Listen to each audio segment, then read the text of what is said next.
Apa yang dimaksud dengan pergaulan bebas? Apa yang dimaksud dengan pergaulan bebas? Apa yang dimaksud dengan pergaulan bebas?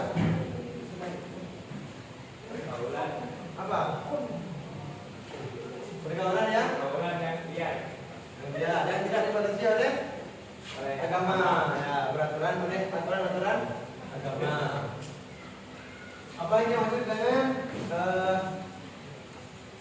perbuatan ini? Perbuatan yang Apa? melanggar syariat Islam. Perbuatan yang melanggar Islam. apa yang dimaksud dengan zina? Zina adalah zina ada berapa? Ada berapa macam zina? Dua. Apa aja? Zina maksud adalah zina yang zina maksud zina yang kalau yang maksud sebelum menikah. ya. Oke, berarti benar. Jadi zina itu adalah bertemunya dua adat yang tidak didasari dengan pernikahan. Yang tidak didasari dengan pernikahan. Kita memiliki berapa agama?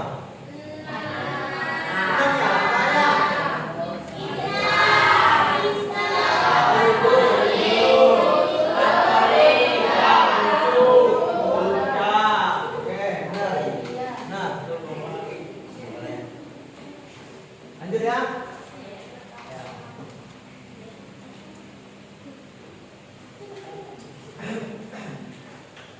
Dalam bab koordinasi beragama kita akan mempelajari surah Al-Kafirun ayat ke berapa?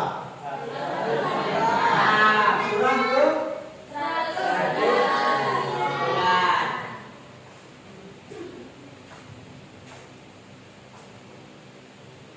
surah sebelum Al-Kafirun adalah surah apa? Apa? Apa berapa? Apa berapa? Ya, benar. Tepuk tangan.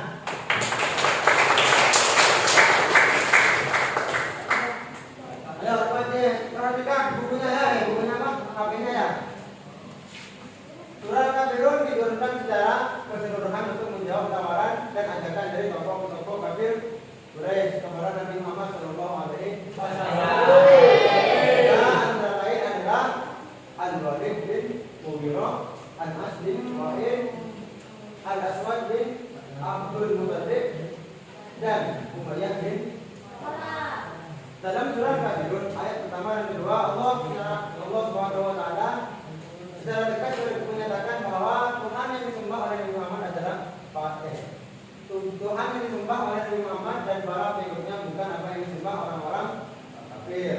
Karena mereka menyembah Tuhan yang memerlukan pembantu dan mempunyai anak. Sedangkan Nabi Muhammad menyembah Tuhan yang tidak ada sekutu baginya dan tidak mempunyai anak dan istri.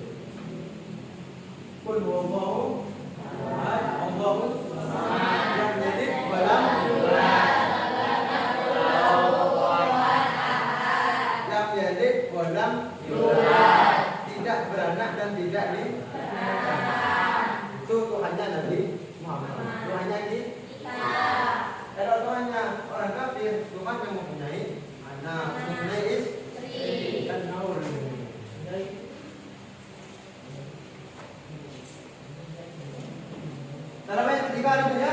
Dalam ayat ketiga Allah SWT menambahkan pernyataan yang harus disampaikan kepada orang-orang kafir dengan menyatakan bahwa mereka tidak menyembah Tuhan yang tidak Tuhan Nabi Muhammad karena sifat-sifatnya berlainan dengan sifat-sifat Tuhan yang mereka sembah dan tidak mungkin dipertemukan dua macam sifat itu. Jadi antara sifatnya Tuhannya orang kafir dengan antara sifatnya Tuhannya orang kafir dengan sifat Tuhannya Nabi Muhammad itu berbeda, berlainan. Sifat wajib Allah ada berapa? Ada 2. Apa bunyinya? Wujud, tidak, dan lain. Paham ya? Pada ayat 4 sampai 5 ditegaskan bahwa Nabi Muhammad memiliki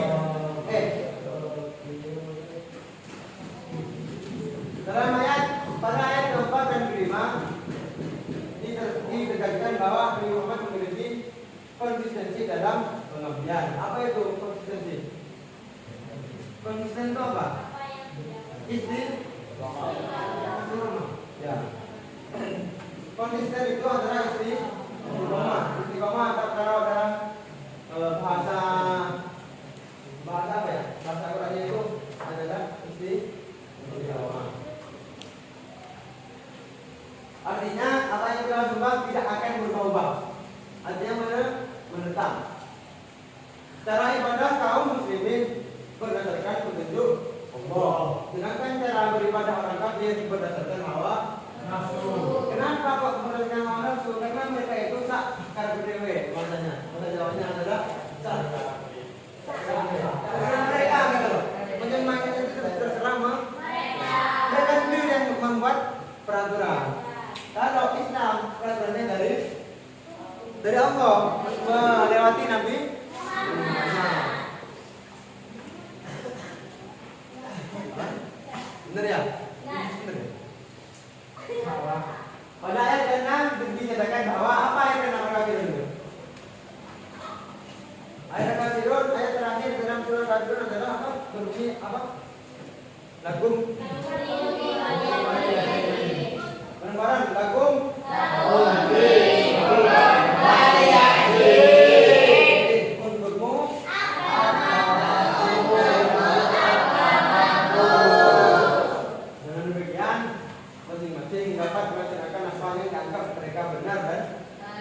Tanpa memaksakan pendapat kepada orang dai dan sekaligus tidak mengabaikan keyakinan masing-masing. Sebenarnya ya,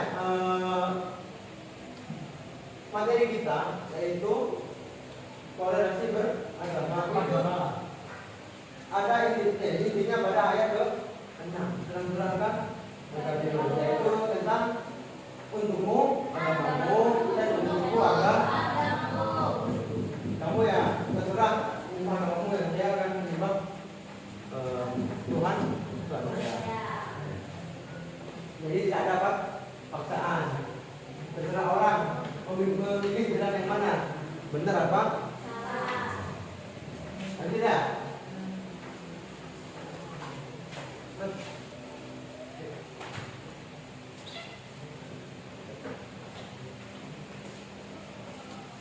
Kanan. Kanan. Oh. Balik. Jangan tegang, ya. Pada ayat ke ini adalah surah Yunus, surah keberapa? Surahnya ke-10 Ayat ayat ke 40 sampai 40. yang berbunyi apa? Terus naik yuk jadi yuk lebih. Terus beri amri walakum amanukum. Terus beri ankum beri tuna beri. Pada ayat ke-40 Allah Subhanahu wa taala menegaskan bahwa umat manusia di zaman Nabi Muhammad terbagi menjadi 2 kelompok.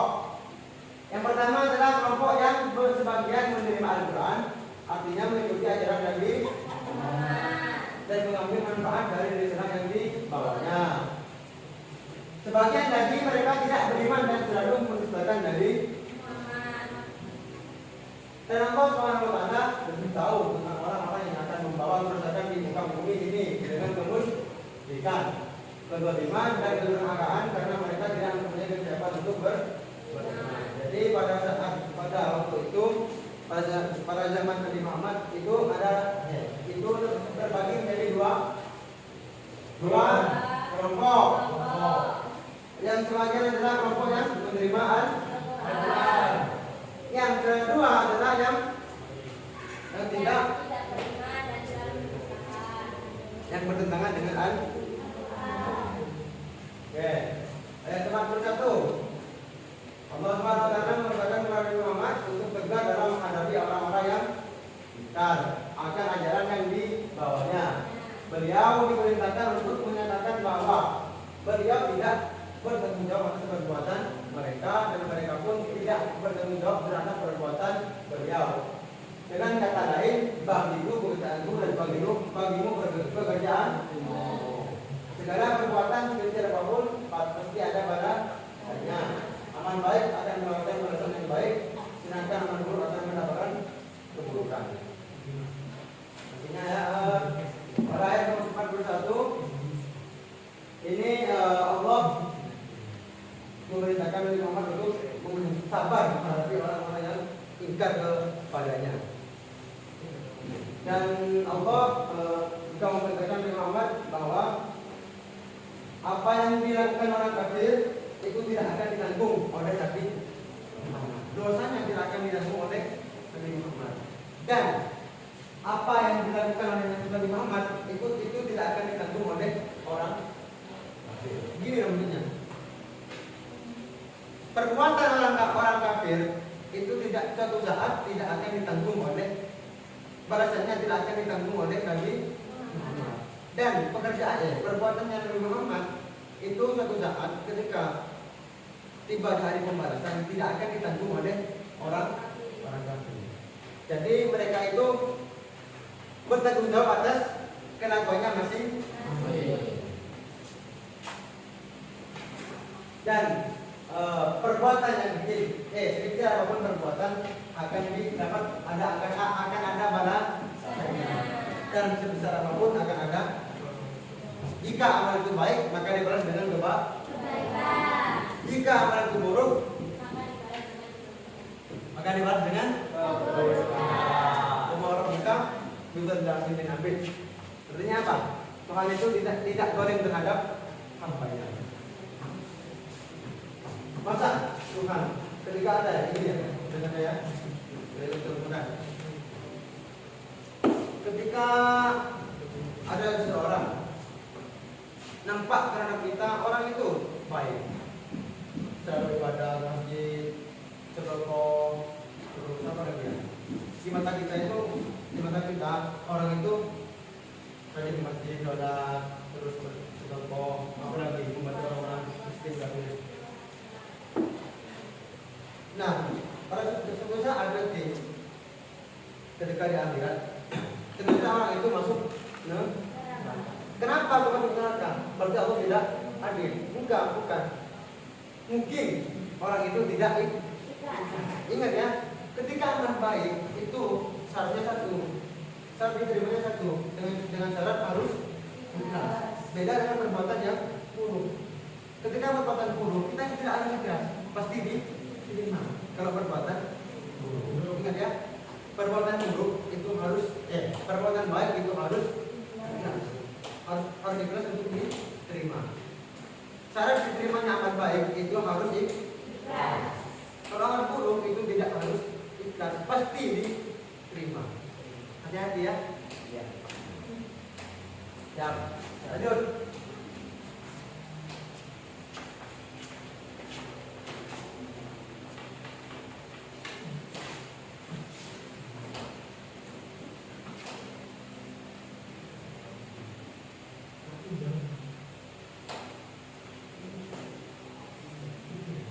Ayat ini menegaskan kepada ini surah apa? Surah berapa?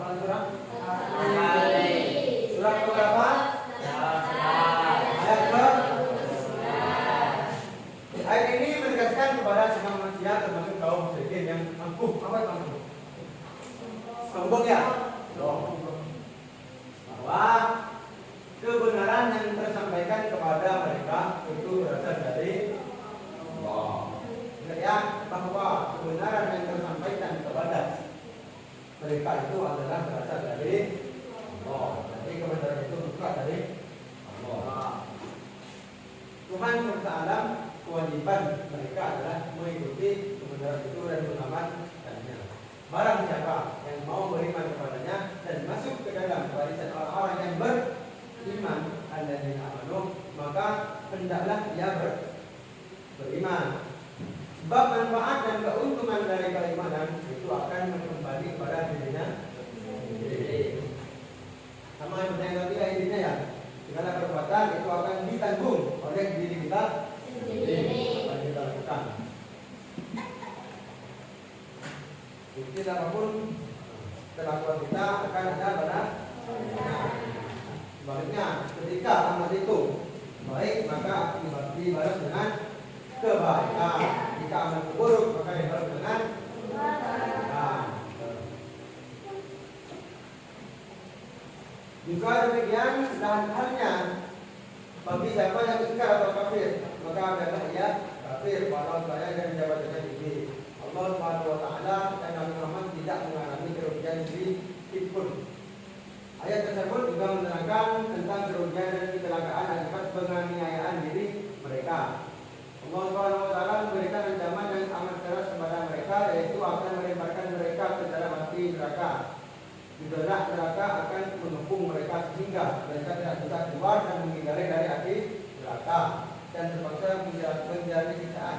Jika mereka minta pertolongan dari gasnya api neraka, mereka akan diberi minum dengan air seperti air besi atau minyak yang keruh dan mendidih, dan tentu akan menghanguskan badan mereka. Ini adalah seluruh minuman yang tempat istirahat itu. Jadi yang lagi, jika mereka ingkar kepada Nabi Muhammad, maka Allah akan mengancam mereka untuk masuk ke dalam api. Jika mereka beriman, maka akan dimasukkan ke surga, meskipun mereka itu kaya. Ini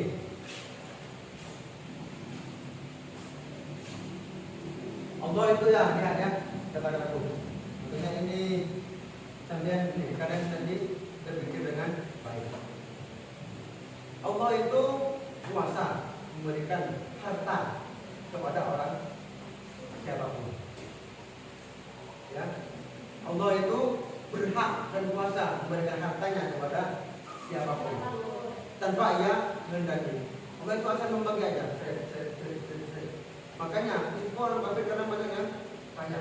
Orang kafir banyak yang kaya, ya kan? Seperti Cina, kan banyak yang kaya. Tetapi jika ilmu, ingat ya, ketika ilmu ini Allah bagikannya kepada Allah yang kehendaki. Paham?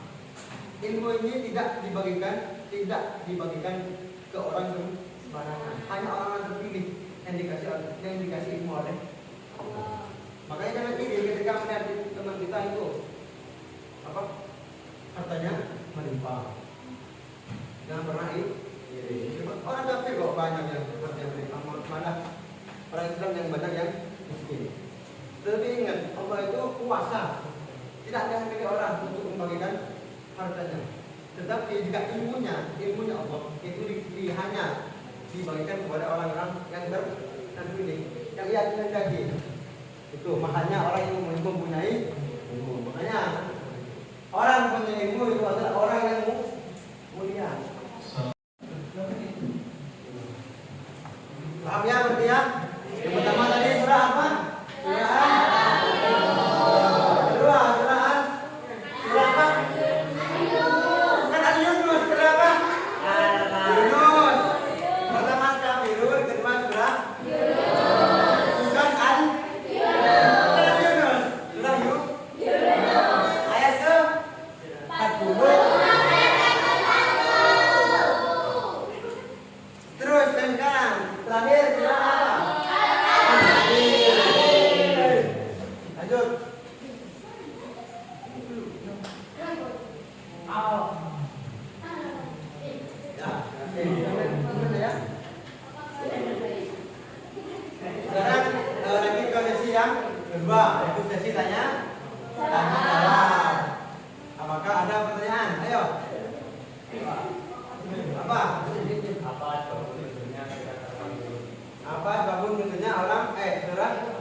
Kita balik lagi ya.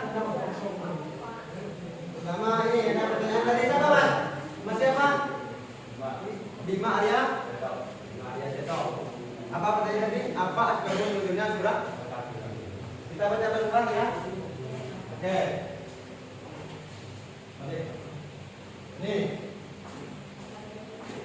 Oke. Mantap pertanyaannya. Surah Kafirun diturunkan setelah surah Nuzul menjawab apa? Tawaran dan ajakan dari tokoh-tokoh kafir Quraisy kepada Nabi. Jadi apa maksudnya?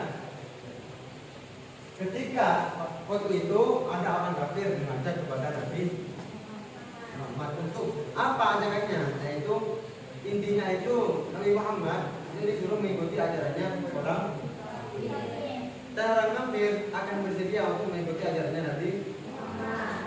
Tetapi Nabi Muhammad terus menolak. Nabi Muhammad menolak, kemudian orang kafir itu berbicara lagi, mengucapkan, jika ajaran kita lebih baik, maka kamu mengikuti ajaran dan jika ajaran saya itu lebih baik, maka dan jika ajaran kamu lebih baik, maka saya akan mengikuti ajaran. Artinya apa itu?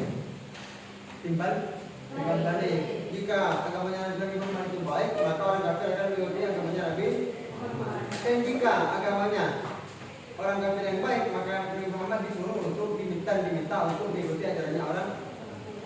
Tapi Nabi Muhammad terus untuk hingga turunlah surah Al-Kafirun untuk menjawab tawaran yang ajakan orang-orang kafir. Siapa aja yang waktu itu yang bertanya? Siapa yang mengajak Nabi Muhammad waktu itu siapa? Mereka adalah Al-Walid bin terus Al-As bin Wa'il dan Al-Aswad bin Abdul Muttalib dan Umayyah bin Khalaf. Lewat Mas. Oke. Siapa lagi? Yang perempuan, ayo. Ayo. Apa? Siapa? Ayo, kamu tanya. Ayo.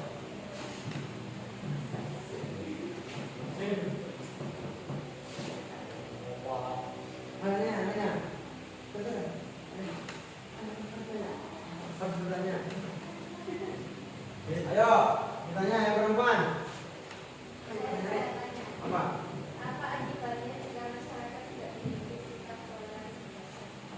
Apa akibatnya jika masyarakat tidak memiliki sikap toleransi? Apa akibatnya jika Masyarakat tidak memiliki sikap toleransi? Yang terjadi adalah berikut ya.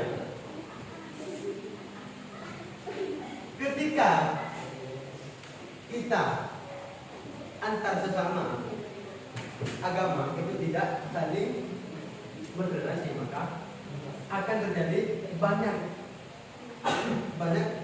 terjadi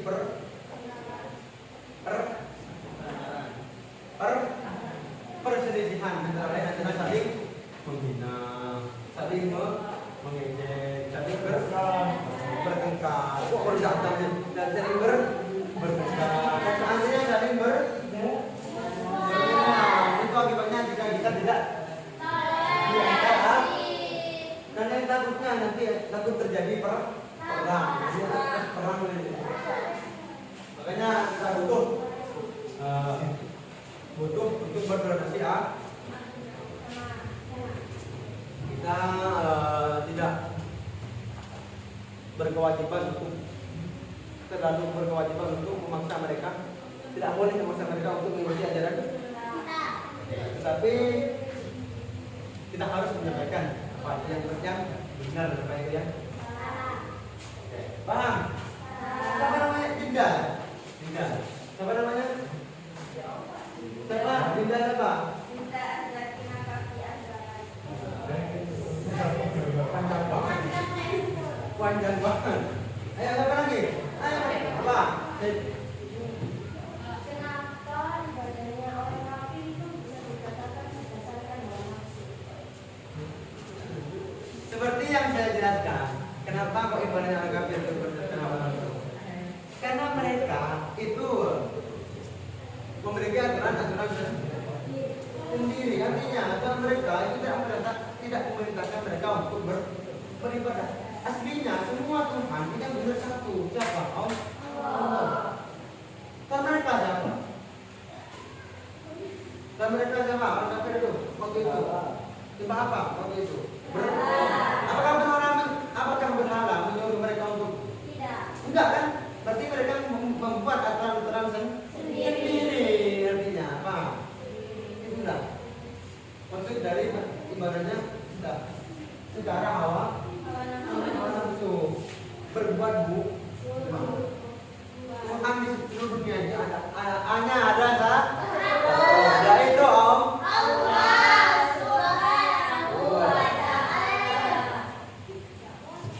Nabi Isa yang disebut dengan Yesus itu nabi bukan Tuhan. Hanya orang kafir menganggap mereka tuh kan bapak Tuhan Ibu ya. Tuhan Ibu ya siapa Tuhan Ibu? Tuhan Ibu siapa? Siti Maya.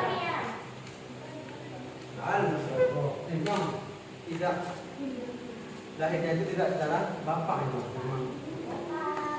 memang kekuasaan Allah. Terima kasih. Apakah ada pertanyaan lagi? Budaya. Berapa menit ya?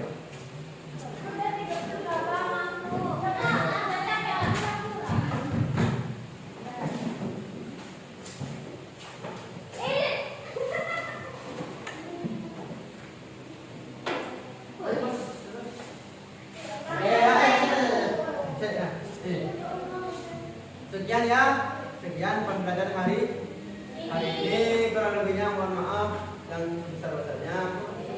Semoga apa yang kita pelajari hari ini, berdoa amin. Semoga apa yang kita pelajari hari ini itu bermanfaat.